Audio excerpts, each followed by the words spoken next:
Kwa kweli kwa leo hatujajua nini kitatokea, kwa sababu watu wanasubiri mechi na watu wameshasema Yanga wamekuwa wazembe sana na nini na nini.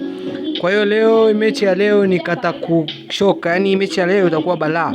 Usiache kuangalia mechi yenyewe saa 2 dakika 45, dakika 15 usiku. Usiache kucheki. Sindo Bedouin Garden Service, pia tunatoa huduma za kukata majani, kuotesha garden, fumigation na nini. Ufuatilia account yetu utajua mambo mengi zaidi. Usiache kucheki hiyo mechi, basi pia hapo chini utatia comment. Dogo.